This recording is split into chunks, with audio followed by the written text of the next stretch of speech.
Hello friends, today we will discuss symptoms, sign, diagnosis and treatment of secondary dysmenorrhea.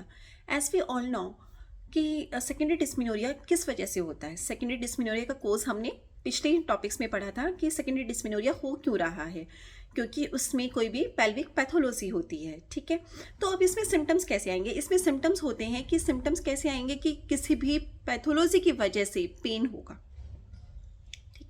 तो इसमें मीनार जो time है, periods की starting है, वो नॉर्मल स्टार्ट होती है। After few years pain start हो जाता है।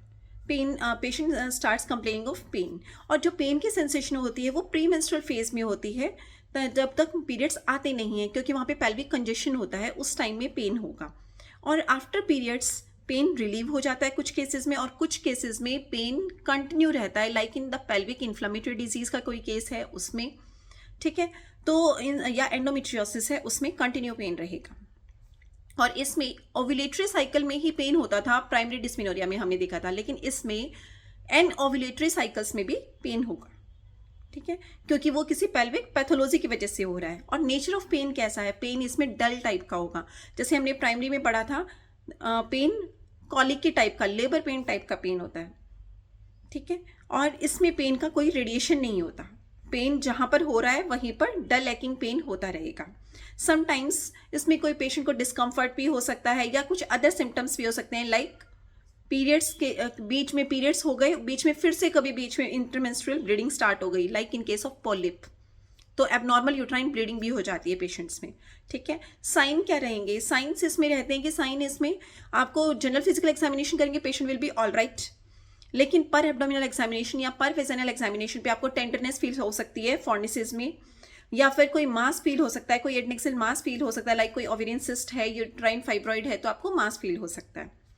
तो आप डायग्नोज कैसे करेंगे ऐसे केसेस को? हम डायग्नोज करेंगे by ultrasound, by CT scan, by MRI, और by diagnostic hysteroscopy as in cases of endometrial polyp, या फिर इंट्रायूट्राइन डिवाइस है वो मिसप्लेस हो गई है तब, या डायग्नोस्टिक लैप्रोस्कोपी करनी पड़ सकती है, like in case of endometriosis. और मैनेजमेंट क्या है इसकी? मैनेजमेंट है, पहले पेन को रिलीव करेंगे तो एनएसआईडीज दे देंगे हम इसमें, जो हमने प्राइमरी डिस्मेनोरिया में पढ़ा था वो एनएसआईडीज दे देंगे, मतलब सिम्टोमेटिक रिलीफ कराना पेशेंट को। And then treatment of the underlying cause, कि पहले हम ये ढूंढेंगे कि एग्जैक्टली पैथोलॉजी है क्या, एंडोमेट्रियोसिस की वजह से है, फाइब्रॉइड की वजह से है, पॉलिप की वजह से है, तो हम उसकी ट्रीटमेंट कर देंगे। तो यही सेकेंडरी डिस्मेनोरिया है। हम नेक्स्ट टॉपिक में पढ़ेंगे कि प्राइमरी डिस्मेनोरिया और सेकेंडरी डिस्मेनोरिया को हम कैसे डिफ्रेंशिएट करेंगे। अभी तक हमने वन बाय वन पढ़ लिया, अब हम एक छोटा सा उसको सम अप करेंगे कि हम दोनों को डिफ्रेंशिएट कैसे करेंगे in very next topic. So stay tuned, please subscribe and share my channel. Thank you.